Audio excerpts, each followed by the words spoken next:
Nous allons lire ce matin l'Évangile selon Marc, premier chapitre, et les versets 29 à 39.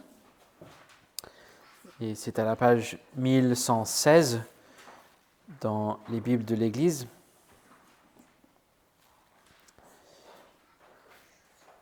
Et avant de lire, nous voulons prier. Notre Père Céleste, nous te remercions pour ta parole et pour cette occasion que tu nous donnes maintenant de t'entendre et pour que tu nous adresses depuis ton saint trône. Et pour que cette parole soit efficace pour nous sauver, nous te prions que tu nous aides par ton Esprit Saint à l'écouter avec des cœurs diligents, bien disposés et pleins de prières, que tu nous aides à la recevoir avec foi et amour, à la serrer dans nos cœurs et à la mettre en pratique dans nos vies. C'est ce que nous te prions au nom puissant de ton Fils Jésus-Christ. Amen. Nous lisons donc Marc chapitre 1 et à partir du verset 29. En sortant de la synagogue, ils se rendirent avec Jacques et Jean à la maison de Simon et André. La belle-mère de Simon était couchée, elle avait de la fièvre. Aussitôt, on parla d'elle à Jésus. Il s'approcha, la fit lever en lui saisissant la main. La fièvre la quitta et elle se mit à les servir. Le soir venu, après le coucher du soleil, on lui amena tous les malades et les démoniaques, et toute la ville était rassemblée devant la porte. Il guérit beaucoup de malades qui souffraient de divers maux. Il chassa aussi beaucoup de démons, mais il ne laissait pas les démons parler, parce qu'il le connaissait. Vers le matin, pendant qu'il faisait encore très sombre, il se leva et sortit pour aller dans un lieu désert, où il se mit à prier. Simon et ceux qui étaient avec lui s'empressèrent de le rechercher. Et quand ils le retrouvaient, ils lui dirent « Tous te cherchent ?» Il leur répondit « Allons ailleurs, dans les bourgades voisines, afin que j'y prêche aussi, car c'est pour cela que je suis sorti. » Et il s'en alla par toute la Galilée, prêchant dans les synagogues et chassant les démons. L'herbe sèche, la fleur se fane, mais la parole de notre Dieu subsistera éternellement. Si vous allez en Israël, je ne suis jamais allé, mais selon mes recherches, si vous allez en Israël et vous allez tout au nord du lac de Galilée, vous trouverez un site archéologique. Il s'agit des ruines de cette ville appelée Capharnaüm ou Capernaum.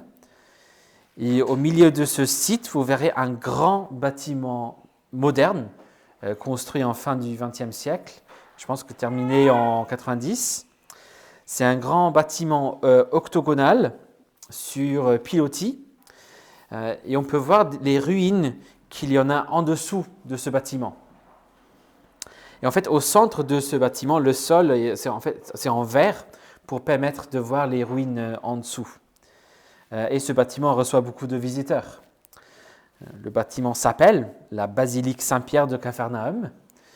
C'est une église catholique romaine qui appartient à un monastère de la région.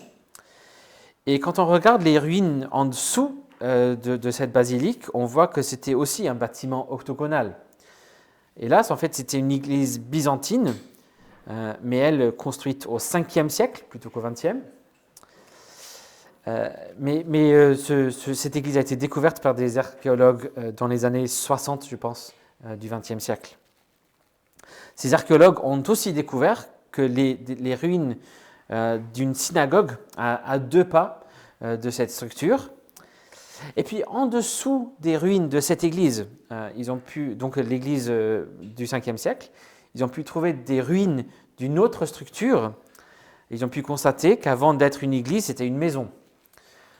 Mais clairement, une maison qui a servi de lieu de culte aussi, avant la construction octogonale du 5e siècle, selon tous les symboles et les objets qu'on a trouvés dans dans cette maison.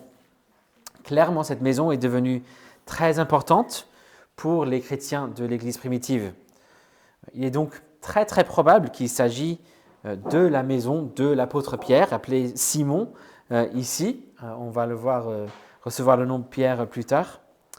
Donc une maison que beaucoup de gens ont visitée depuis près de 2000 ans maintenant, qui reçoit toujours des visiteurs.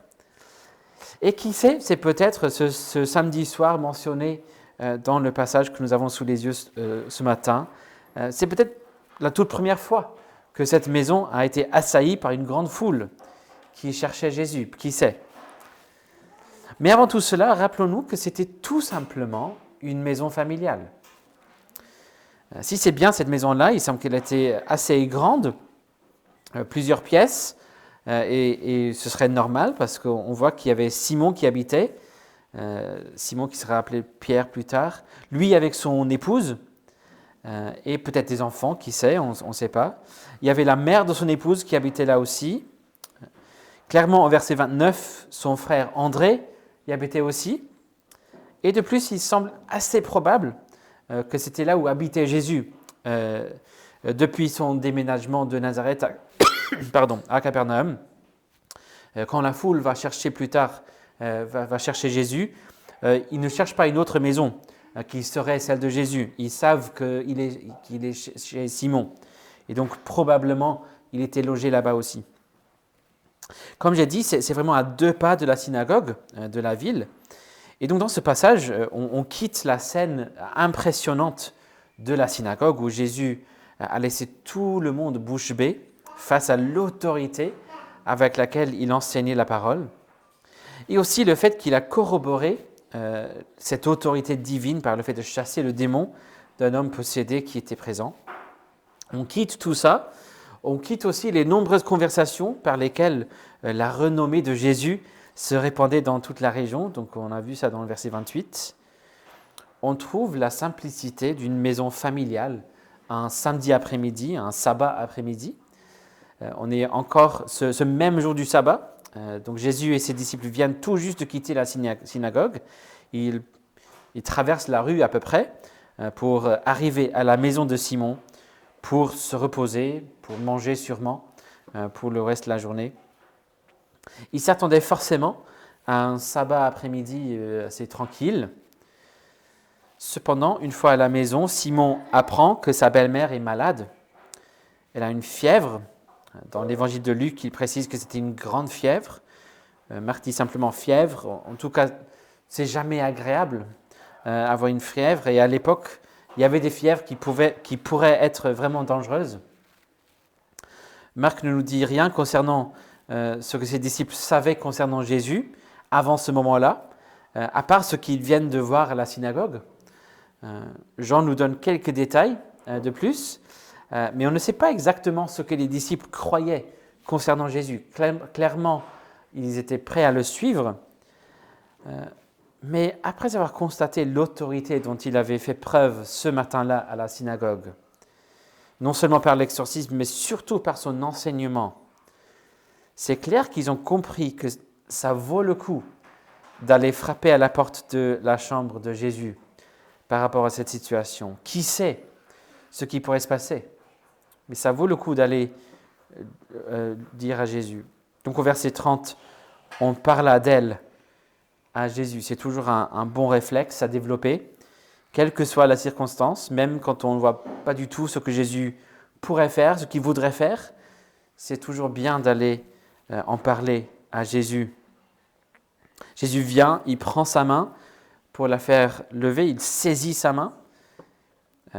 Et entre le moment où il était dans son lit et le moment où elle s'est mise debout, la fièvre l'avait quitté.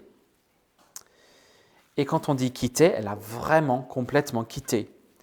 Elle s'est mise tout de suite à les servir. Un instant, elle avait chaud, elle tremblait, elle transpirait, elle avait soif, elle était épuisée, elle avait le visage tout rouge, elle n'allait vraiment pas bien du tout. Et dans un instant, elle n'avait plus aucun symptôme. Elle n'a pas dit « Ah, merci beaucoup Jésus, mais maintenant je suis tellement fatiguée après tout ça qu'il faut vraiment que je me couche encore un peu, il faut que je dorme. » Il n'y a pas de convalescence. Hein. Loin de là, elle dit en gros « À table tout le monde !» Elle va tout de suite vérifier comment ça va dans la cuisine, elle vérifie que tout le monde a à boire, le repas est servi et ils mangent ensemble. Et à la fin de l'histoire de Seigneur des Anneaux, le hobbit Sam demande à Gandalf « Tout ce qui est triste va-t-il devenir faux ?» C'est ça le souhait de tout le monde, n'est-ce pas? Que tout ce qui est triste devienne faux. Et voici un sabbat après-midi où ce qui était triste est devenu tout simplement faux. Il n'était plus vrai, grâce à Jésus. Et cela non pas devant une grande foule ou plein de touristes, mais tout simplement à la maison. Le soin que Jésus prenait des gens n'était pas pour la galerie. Sa compassion était authentique. On voit aussi ce qui se passe lorsque Jésus touche la vie de quelqu'un. Ça donne envie de servir.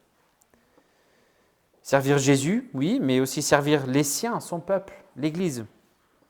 Quand Jésus touche la vie de quelqu'un, il ne chercha pas à être vu, respecté, honoré, servi, acclamé.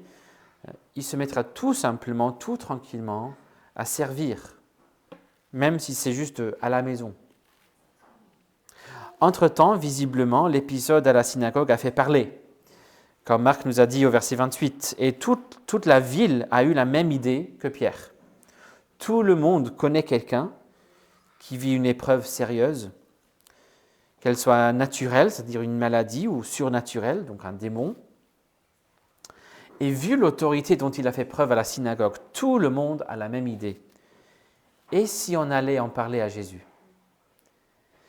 Mais avec les règles et les traditions strictes qu'il y avait à l'époque liées au sabbat, personne n'osait aller voir Jésus tant qu'il était encore le sabbat. Vous savez peut-être qu'à l'époque, les jours étaient définis en termes du coucher du soleil. Donc le sabbat démarrait au coucher du soleil vendredi et se termine au coucher du soleil samedi. Et donc, dès que le soleil était couché, à la première occasion, verset 33, toute la ville était rassemblée devant la porte. Visiblement, Capernaum était une ville usée, une ville remplie de gens usés.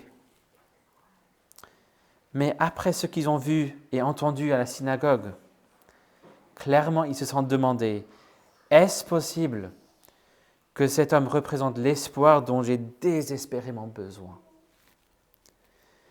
Et donc le verset 32, le soir venu, après le coucher du soleil, on lui amena tous les malades et les démoniaques, et toute la ville était rassemblée devant la porte.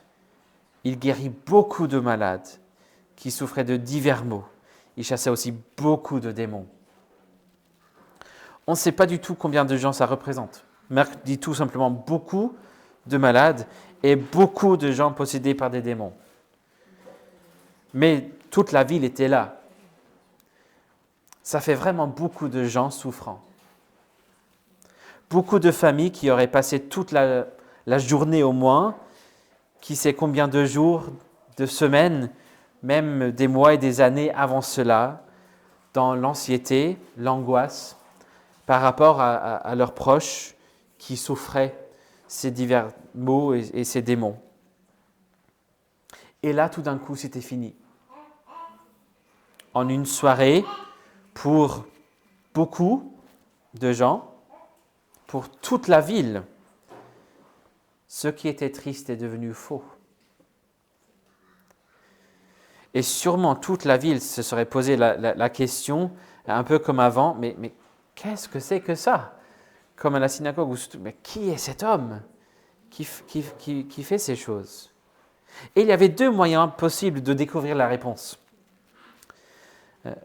ou potentiels. Jésus aurait pu le dire directement, n'est-ce pas? On a vu que les deux choses principales que Marc veut communiquer concernant l'identité de Jésus, c'est qu'il est le Christ, le Messie, et le Fils de Dieu.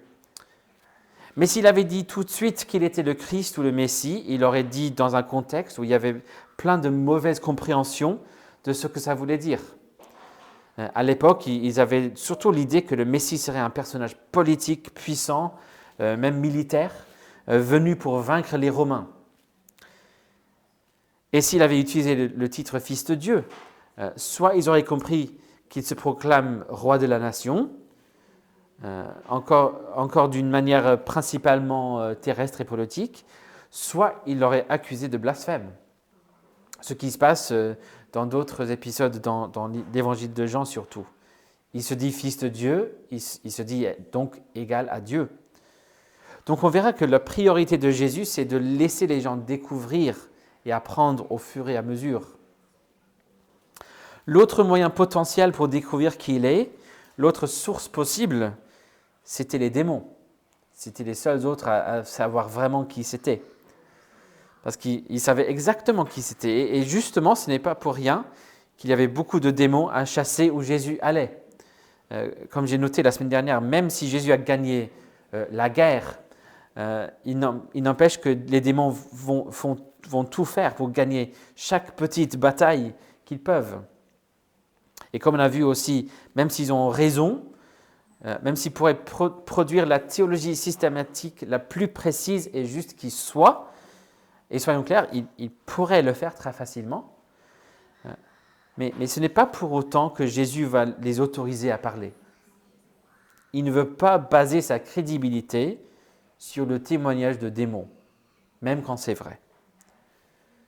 C'est pourquoi quand la Bible parle de qualifications pour être un enseignant dans l'Église, presque toutes les qualifications traitent le caractère, la piété, la fidélité de l'homme, et pas juste les capacités d'enseigner correctement. De plus, comme on a déjà noté, ce n'était pas encore le moment de déclarer si explicitement qui il était. Donc Jésus n'autorise pas les démons à parler. Et donc dans tout cela, on voit que cette même autorité qui est là, qui cherche à faire du bien à ceux qui viennent à lui, mais qui exerce une autorité absolue sur les démons par rapport à ce qu'il voudrait faire. Et donc après tout ça, Simon a tout compris. Il a compris Jésus, il a compris le genre de ministère qu'ils pourront avoir, et surtout le grand succès qu'ils pourraient avoir, et il peut commencer à mettre les choses en place. Ils pourront établir un gros centre de ministère où ils pourraient avoir des gros rassemblements, des croisades de guérison. Ça va être fabuleux. Peut-être qu'ils pourraient mettre une grande tente quelque part pour tenir ces croisades de guérison et envoyer des gens dans toute la région, tout le pays, pour faire la pub, pour faire venir les gens avec leurs malades, des gens possédés de démons. Venez voir le guérisseur. Simon aime Jésus. Il a un plan merveilleux pour sa vie. Qu'est-ce qui pourrait bien aller de travers ? Le premier problème, son guérisseur n'est plus là. Dimanche matin, donc premier jour de la semaine, il était tout prêt pour lancer l'affaire. De plus, tout le monde, verset 37, tout le monde voulait ça aussi, mais il ne trouve pas Jésus. Jésus est parti. Il s'est levé très tôt le matin, malgré la soirée bien chargée et sûrement fatigante qu'il venait de passer. Il est parti dans un lieu désert pour prier. Si vous voulez comprendre ce qui motivait Jésus principalement, tout au long de son ministère, tout au long de sa vie, c'est son amour pour le Seigneur, son amour pour Dieu. Alors bien évidemment, pour les théologiens qui connaissent, dans le sens où il est la deuxième personne de la Trinité, qui vit depuis toute éternité dans l'amour éternel de la Trinité, dans ce sens-là, c'est une évidence que l'amour de Dieu le motive. Il est l'amour de Dieu dans un sens. Mais notons qu'il n'est pas dit qu'il a pris du temps pour être en communion avec le Père ou avec Dieu. Il est dit qu'il prie. Et la prière, c'est une activité humaine. Jésus, c'est aussi un homme qui aime Dieu dans son humanité, de tout son cœur humain, de toute sa volonté humaine, de toute son âme humaine, de toute sa force humaine. Jésus aimait Dieu. Il aimait Dieu, il aimait sa parole, il dépendait de l'Esprit dans son humanité. Il vivait par la foi dans les promesses de Dieu, dans la parole de Dieu. Et tout cela parfaitement et pleinement. Et donc voici qu'il se lève tôt pour prier, pour communier avec Dieu. Et Pierre, avec d'autres gens qui étaient avec lui, le cherchent. On pourrait même dire qu'ils le poursuivent. Il dit à Jésus, verset 37, « Tous te cherchent !» Alors souvent dans la Bible, l'idée de chercher Dieu, chercher le Seigneur, c'est une bonne chose, n'est-ce pas? Donc il y a des auteurs des livres bibliques qui utilisent l'expression chercher Dieu, chercher Jésus, comme une bonne chose. C'est une expression de foi. Et donc c'est sûrement une bonne chose que tous cherchent Jésus, non? Ben non, en fait. Très souvent, comme Marc emploie le mot « chercher », il l'utilise avec des connotations plutôt négatives. Le mot porte l'idée de chercher Jésus avec ses propres intentions, avec son propre programme, ses propres idées. Que cette intention soit une arrestation pour les autorités ou un ministère de guérison pour Pierre, pour Simon. Tous cherchaient Jésus. Mais ce n'est pas pour cela que Jésus était venu. Donc il a un programme très différent de celui que Simon avait en tête. Verset 38, « Allons ailleurs, dans des bourgades voisines, afin que j'y prêche aussi, car c'est pour cela que je suis sorti. » C'est vrai qu'il a fait des miracles, et il pourrait faire plein d'autres, et il va en faire d'autres en fait, dans l'évangile de Marc. Mais les miracles ne sont jamais une fin en soi. Ils sont toujours des panneaux qui indiquent quelque chose, qui enseignent quelque chose. Ce sont toujours un avant-goût qui pointe vers le sens du message qu'il veut prêcher. C'est intéressant de noter aussi que l'homme le plus capable de lancer un ministère centré sur la guérison, le plus qualifié de se présenter en tant que guérisseur, choisit justement de ne pas faire cela. On a beaucoup de gens qui se disent guérisseurs, qui ont un ministère, qui font des croisades de guérison, mais ce n'est pas du tout l'idée de Jésus. Jésus a un message et il doit le proclamer. Jésus veut que les gens l'écoutent. Et ce n'est pas tout le monde qui cherche Jésus qui est prêt à l'écouter. Jésus veut parler aux gens. Il veut même vous parler, nous parler de son royaume, son règne. Il veut parler de votre péché. Il veut parler de la repentance des péchés et la foi en l'évangile de Dieu, la foi en lui. Les guérisons, les délivrances pointent vers le sens ou le résultat final de son message. Mais ce ne sont pas une fin en soi. Et donc ce n'est pas par une manque de compassion qu'il veut aller prêcher, plutôt que de suivre le programme de Simon. C'est justement parce qu'il aime Dieu et il aime vraiment son prochain. Il a une vraie compassion pour les gens. Il aime son peuple. C'est pour ça qu'il veut surtout prêcher. Parce qu'il reconnaît le problème principal. Et donc il va partout dans la région de Galilée, et il prêche dans les synagogues. D'ailleurs, c'était intéressant de noter que très souvent à l'époque, des gens un peu comme Jésus, des leaders, des gens un peu nouveaux qui lançaient leur mouvement, allaient toujours dans un lieu neutre ou un nouveau lieu. Jésus allait surtout dans les synagogues. Personne ne faisait ça. Jésus allait dans les synagogues pour montrer la continuité avec tout ce qui précédait. C'est rien de neuf, c'est rien de nouveau ici. C'est l'accomplissement de ce qui se voyait dans l'Ancien Testament. C'est la suite, c'est la continuité de ce qui était avant dans la parole. Et c'est intéressant aussi de noter que dans toutes ces synagogues, c'est presque comme s'il croise systématiquement des démons qu'il doit chasser. On voit dans verset 39, il s'en alla par toute la Galilée, prêchant dans les synagogues et chassant les démons. C'est comme si c'était systématique. Le malin continue à rager et le conflit le poursuit partout. Mais ça ne pose pas vraiment problème. Il va dans les synagogues, il prêche, et là où il y a des démons, il les chasse, et c'est tout. Et donc toute la Galilée découvre l'autorité incroyable de cet homme. Toute la région se serait posé la même question que les gens dans la synagogue de Capernaum. Mais qu'est-ce que c'est que ça?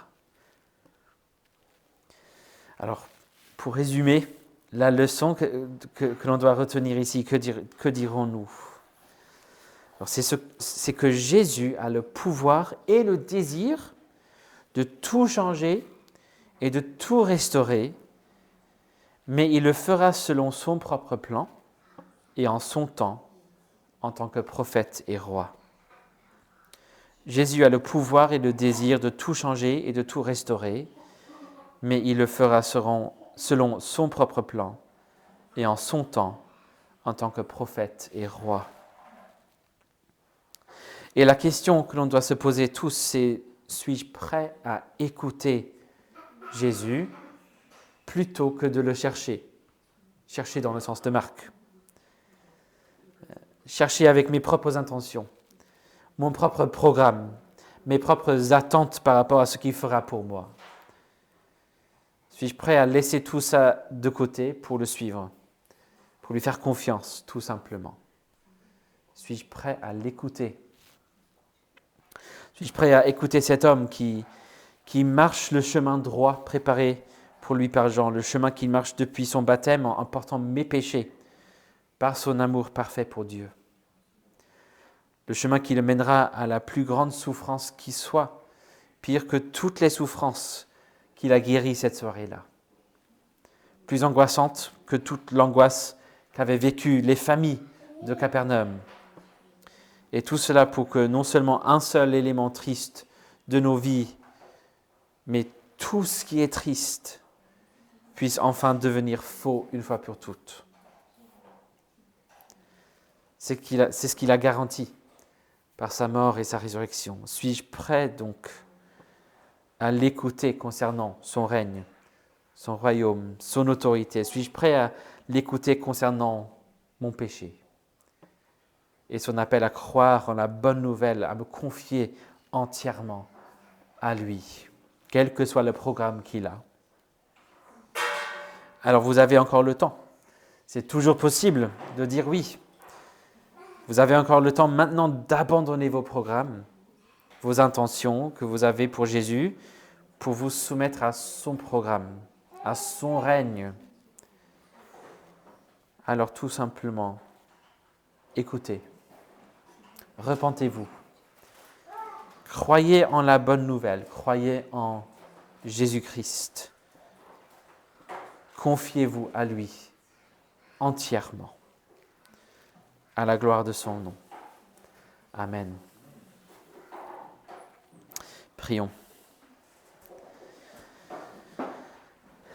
Merci notre Père pour Jésus, pour tout ce qu'il est venu faire, pour le message qu'il a apporté, cette bonne nouvelle du royaume de Dieu, cette bonne nouvelle qui peut devenir notre roi.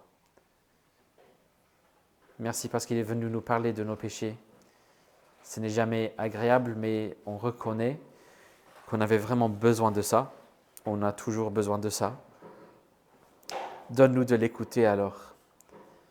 Donne-nous d'accepter ce qu'il nous dit concernant nos péchés, même quand ça fait mal, même quand on voit quelque chose qu'on n'avait jamais vu avant, on se rend compte qu'on a fait du mal depuis longtemps peut-être.